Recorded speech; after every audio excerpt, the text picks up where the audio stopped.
Hi everyone, welcome back to Vaghela's Khana Khazana. તમે બધાએ દાળ બાટી તો બહુ જ ખાધી હશે ને, પણ શું તમે મસાલા બાટી ખાધી છે? તો આ ઠંડા ઠંડા વાતાવરણમાં બનાવો અને ખાઓ અને એન્જોય કરો. અને મને કોમેન્ટ કરવાનું બિલકુલ ના ભૂલતા. જો તમને મારો વિડીયો સારો લાગે તો પ્લીઝ ચેનલને સબસ્ક્રાઈબ જરૂરથી કરી લેજો. તો ચાલો શરૂ કરીએ એકદમ ટેસ્ટી મસાલા બાટી બનાવવાની રેસીપી. તો અહીંયા મેં 1.5 વાટકી ઝીણો રોટલીનો લોટ લઈ લીધો છે. તમારે જે પ્રમાણમાં બાટી બનાવવાની હોય એટલા પ્રમાણમાં તમે લોટ લઈ શકો છો. તેની અંદર મેં 3 થી 4 ચમચી જેટલો રવો એડ કર્યો છે. તેની સાથે સ્વાદ પ્રમાણે મીઠું એડ કર્યું છે. થોડો ખાવાનો સોડા એડ કર્યો છે અને 1 ચમચી જેટલા અજમાને હાથેથી ક્રશ કરીને એડ કર્યો છે. આ બાટી બનાવવામાં મોણ ખૂબ જ જરૂરી છે, તો તેના માટે મેં અહીંયા 3 ચમચી જેટલું ઘી એડ કર્યું છે. જેટલું તમે મોણ એડ કરશો એટલી જ આ બાટી છે એકદમ ખસ્તા બનીને રેડી થશે. અને મોણ આ પ્રકારનું હોવું જોઈએ, લોટ હાથેથી મુઠ્ઠી વડે તે રીતનું. તો હવે થોડું પાણી એડ કરીને થોડો મીડિયમ લોટ બાંધીને રેડી કરી લેશું. થોડો મીડિયમ જ લોટ રાખવાનો છે, વધારે ઢીલો લોટ નથી રાખવાનો. તો અહીંયા મેં એકદમ સારી રીતે લોટ બાંધી લીધો છે. તો હવે એને ઢાંકણ ઢાંકીને રેસ્ટ આપી દઈશું. મસાલા માટે મેં અહીંયા બોઇલ બટાકા અને બોઇલ વટાણાને સાઈડ પર કરીને મૂક્યા છે બોઇલ કરીને. હવે કઢાઈમાં તેલ ગરમ કરી તેની અંદર અધકચરા કચડેલા આખા ધાણા એડ કરી દઈશું.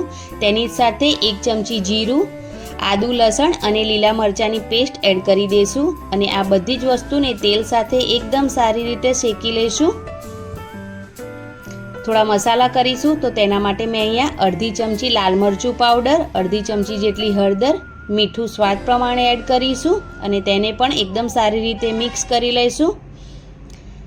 બટાકાને એકદમ સારી રીતે બાફીને ક્રશ કરીને રેડી કર્યા છે મેં. તો હવે તેને એડ કરી દઈશું કઢાઈમાં અને એકદમ સારી રીતે મસાલા સાથે મિક્સ કરી લઈશું.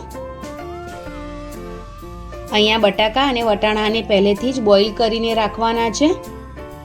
હવે જે વટાણાને બોઇલ કરીને રાખ્યા છે તેને પણ એડ કરી દઈશું અને તેની સાથે થોડા લીલા ધાણા એડ કરીશું અને તેને પણ એકદમ સારી રીતે મિક્સ કરી લઈશું.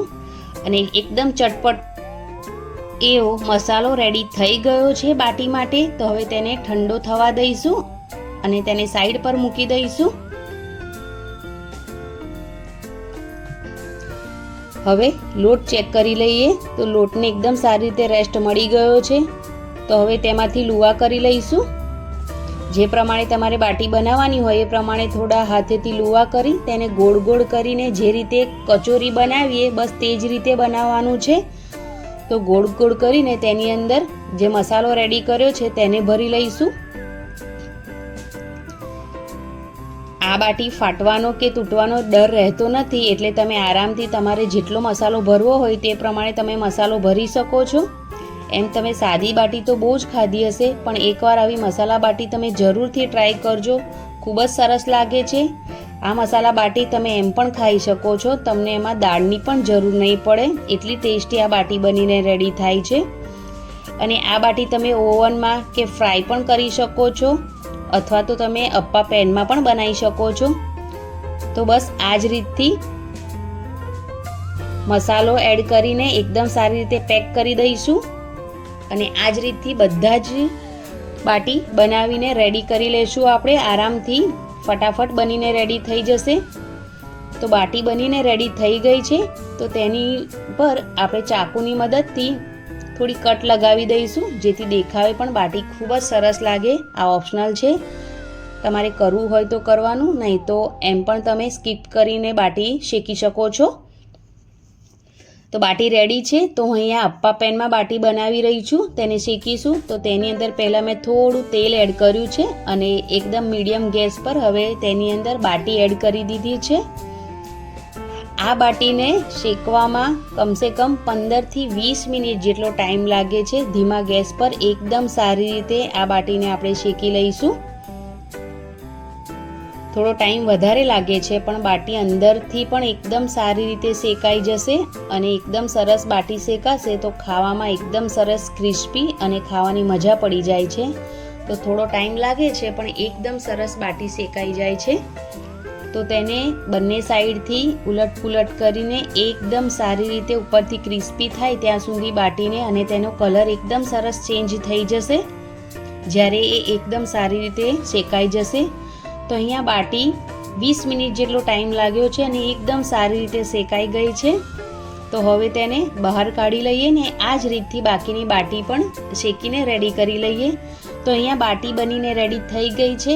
આ બાટીને મેં દાળ સાથે સર્વ કરી છે અને તેને ઘી સાથે સર્વ કરી છે. તો એકદમ ટેસ્ટી એવી મસાલા બાટી બનીને રેડી થઈ ગઈ છે. વધારે ટાઈમ પણ નથી લાગતો. તો તમે આ રેસીપી જરૂરથી ટ્રાય કરજો અને મારી ચેનલને સબસ્ક્રાઈબ કરવાનું બિલકુલ ના ભૂલતા. લાઈક કોમેન્ટ જરૂરથી કરજો.